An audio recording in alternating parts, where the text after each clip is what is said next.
Common lore has given us its share of mystical figures, awe-inspiring magical figures world-renowned. Paul Bunyan with his mighty axe, John Henry, the steel-driving man, Robin Hood, the Prince of Thieves. From Don Quixote, Bigfoot Wallace, and Davy Crockett, to Johnny Appleseed, Pecos Bill, and the Three Musketeers, these folk heroes' tales are so widespread, they are forever printed in our true life history. The tales of these amazing characters have entertained us for as long as time can recall. But what if some of those tales were grounded in truth? And what if common lore has made some of these real-life folks into false idols?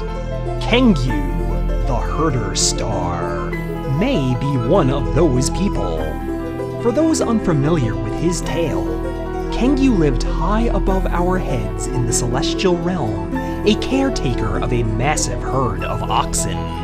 The daughter of the Sky King, a skilled weaver by the name of Ori, was feeling the ill effects of loneliness and depression, and to lift her spirits, the king arranged for she and Kengyu to meet. It was love at first sight between the two, and the two became so enamored with each other, they shirked their respective duties. Ori's weaving demands were long ignored, and even worse, Kengyu's oxen were left free to roam with no direction. The Sky King realized he had screwed up royally, and forbade the two from ever seeing each other again. But this would prove even worse, as not only were Ori's weaving skills not up to par, but she was miserable. The king came up with a compromise. Providing that Ori could keep up with her weaving, he would allow the two star-crossed lovers to meet one day a year, specifically the 7th day of the 7th month, and over a magpie bridge, the two lovers would cross the ever-sparkling Milky Way and embrace in the truest of true love. Give me a fucking break. This guy, Kengyu, if you got to know him in real life, you'd find out real quick he ain't the noble romantic ox herder as told in the legend. Princess Ori and Kengyu have one of those relationships where you can tell the love is there, but sometimes that love can be brutal. Kinda like Akane and Ranma now that I think about it. Ori is not afraid to tell it like it is. She is bullheaded and strong, clearly her father's daughter, and she will need all the patience in the world when dealing with this incarnation of Kengyu. An interesting character study. Kengyu is proud, sniveley, and braggadocious, without having much to be proud, sniveley, and braggadocious about. He holds great power, but has trouble handling a single ounce of that power. Not that he's unable, he's just uninterested, apathetic. He takes things totally for granted. If there's one thing the legend got right on the money, it's that Kengyu ignores responsibility.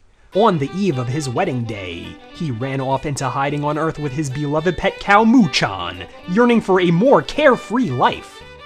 He and Muchan share a unique relationship. Hell, you could call it a partnership. He spends every waking moment with his cow, petting her, grooming her, loving her. Now, I personally own a pet and I love her to death, don't get me wrong, but Kengyu does it to the point where he actually ignores everything else. His duty, his training, his future wife. Kengyu's the kind of guy who trained real hard early in life, and then kinda got lazy and since rested on his laurels. But just cause the guy is lazy doesn't mean he hasn't accepted fights here and there. To get by on Earth, Kengyu has become what is known as a dojo yabori. A vagabond, traveling from dojo to dojo, conquering prize students, and claiming the dojo's signs as his prizes. On the battlefield, Kengyu fights. Well, kinda like an entitled prick. He throws wild and with sloppy form going the whole time. But it kinda works for him as it makes for an unpredictable fighting style. And while Kengyu can be seen as a true threat to any dojo, he probably would not have this huge success rate if not for what I can best describe as a fighting game cheat code, the Kengyu Superstar Maneuver. At any given time in a fight, Kengyu can just start to glow green, sucking all the surrounding light away in the process. While he is clearly facing his opponent, he somehow administers a blow to the back of his opponent's skull, akin to the full force swing of a sledgehammer. And with that, the fight is over. Every time. It's like fighting that F1 key in Mugen. Round 1, fight! You win! It is a cheap move, where the only counter is to deliberately corner yourself. But catch 22, then you're a sitting duck in the corner. The Kengyu Superstar Maneuver is not so much a pièce de résistance, nor is it a desperation maneuver, but rather a crutch to lean on.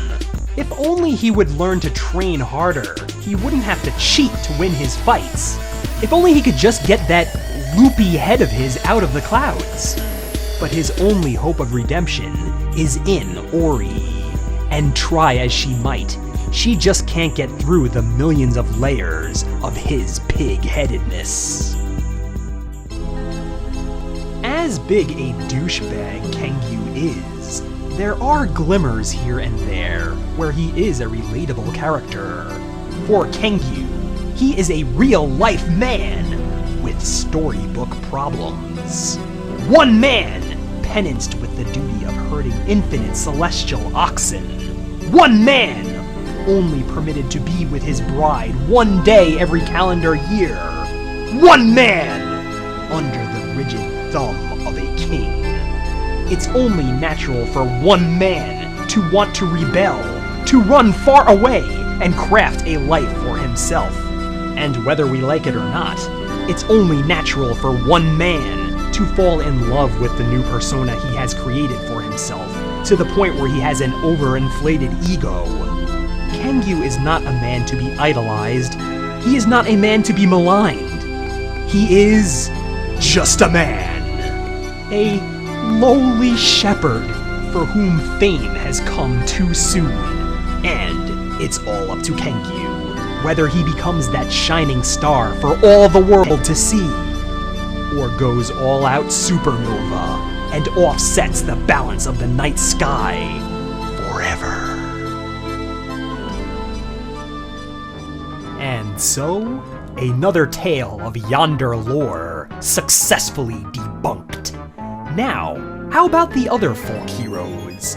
I hear Paul Bunyan was really a normal-sized guy who ate his lumberjacks out of house and home. And I hear Pippi Longstocking was an escaped mental patient high on PCP, hence the strength. And Dr. Doolittle was a shyster no better than those pet psychics you see on TV. Johnny Appleseed routinely used his apples as makeshift bongs. And Robin Hood and his merry men loved to get high off of pop. Jesse James robbed from the rich and gave to the poor, but only the small change. The rest he kept for himself. And Casey Jones was drunk when he tipped over that train. I ask you to watch the episode first before seeing this part, please, please, pretty please?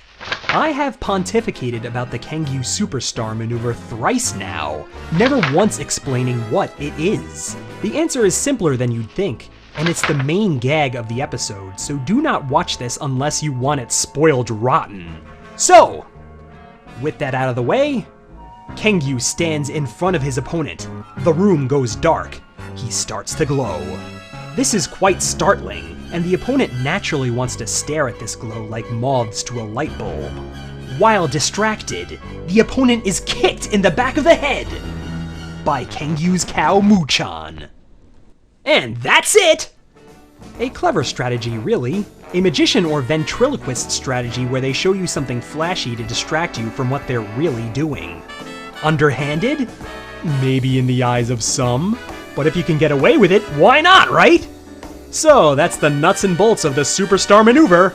Tell me quick, ain't that a kick in the head?